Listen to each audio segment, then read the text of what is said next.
jenenge klungsu-klungsu melu udu ki awakmu ki nyumbang apa ngono lho kanggo Pak Carik. Pangan dhewe arek nek sumbang ning Pak Carik. Ngene lho, kowe saka omah rene iki oleh-olehmu apa? Nggo Pak Carik kuwi lho. Wong kula niki mriki malah golek lho Mas kok nggo oleh-oleh. Oh alah, Koe wis karepmu ngono. Kowe iki keluargane Pak Carik iki ben piye ngono lho. yo ben ngono ae. Alah. Sapluk tenan kok wis ngene iki lho bocah kok iso. Tegese ki usahane ben saya maju dikapakne. Disurung. Maju. Mas enten kabel lecet ta? Nggo apa ta? Nggo nyetrum cangkeme cah iki. Jak omongan kok renek benere blas melu ndonga. Yen cara aku tumrape aku ngrasuk agama suci, tak dongakne barokah Allahu laka wa barokah alaika wa jamaah bainakum fil khair. Muga dadi keluarga sing kebak barokah lan dikumpulke karo wong-wong kang saleh. Allahumma Amin. menak lancar. Ayo kowe Ayo, donga. nganggo basa Arab kaya awakmu. Lho, ya kudu isa ta. Dikira ra iso kok. Kanggo temanten to ndonga. Iya kanggo temanten. Ayo piye coba dongane. Rungokno. Oh nggih. Iya kok iso. Iya ya aku ra budek. Bah bocah iki. Bismillahirrahmanirrahim. Bismika Allahumma ahya wa bismika amut. Iso malah mendelek iki lho.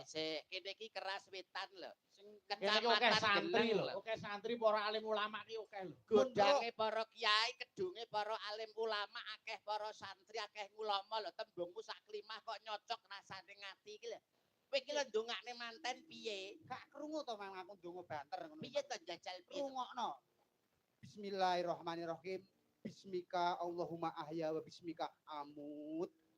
Lho, krungu ora? Cah kocluk, cah gendeng, cah kentir. Kuwi ngono jenenge doa tidur, doa arep turu. Cah kocluk, cah gendeng, cah kentir. Ngerti ya, manten nek randang turu kapan metenge. Lah, Oh iya bener. Bener. Bener. Ketoke sak teleraman. Sak celeraman. Lambene Mas Mondol iki kaya mawut. Ning kuwi isine bener. Gitu. Isi nopo to lambe kaya ngene kok mawet wong bentuke kaya jumbleng. Wong ki Lambe kok jumlah. Mas yo dikaya ngopo awakmu ki cara nyambut gawe utawa cara wong omah-omah ki kan luwih suwe saka temantene. Mesine kan kowe iso menehi tutur sembur. Ayo mbok nuturi. Nah, Tutur sembur iki piye ning manten ngono. Kula apa ya kok nyembur.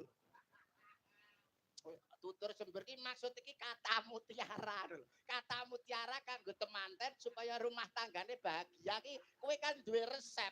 Oh, Resep. alah arep masak terus ditekok resep. Resepe anu nasi goreng Ngene. Kata terakhir nggo manten saka jenengan apa wis? war bongko ya kata terakhir. Wong jak omongan Pak Ngel iki mau dicopot ngene ae lho kok iso. Kanggo ndonga temanten ki lho, cara konsepmu ki piye? Lah kabeh wis enek kuncine kok Mas. Weh edan tenan kok. Kabeh iki urip ning alam donya iki kabeh enek kuncine. Tegese wong omah-omah sadurunge omah-omah lan omah-omah kuwi ana rumus utawa ana kunci. Ana rumuse ana kuncine. Matematika apa kok rumus? Nak ngentai. Nak ngentai. Lah kok adene tekoni ya sing tenanan wangsulan kok rumuse apa? Rumuse wong omah-omah, kunci wong omah-omah sakurunge dadi manten kudu piye? Yo, tetep kuncinya hanya 3.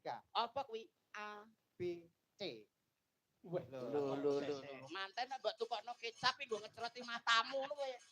kunci wong dadi manten Kunci kok. ada 3. 3. A, B, C. Kuwi enek maknane, Enek maknane. enek karepe. Enek karepe. Wah edan tenan kok gundul iki kok iso. Wis mari kok. Karepe apa? Huruf yang pertama adalah A. A. Anak loro kudu padha senenge. Ya bener. Bocah loro lanang wadon kudu padha senenge. Mergo wong dadi manten iki ora iso dipeksa rasane. Betul. Mula kudu padha senenge. Padha Nggih. senenge. Nggih. Nek wis bar A terus B. B. Bapak ibu kudu merestui. Wow. Bapak Ibu kudu merestui mergo restu wong tuwa ki padha karo ridhone pangeran supaya anak turune dadi keluarga sing bahagia.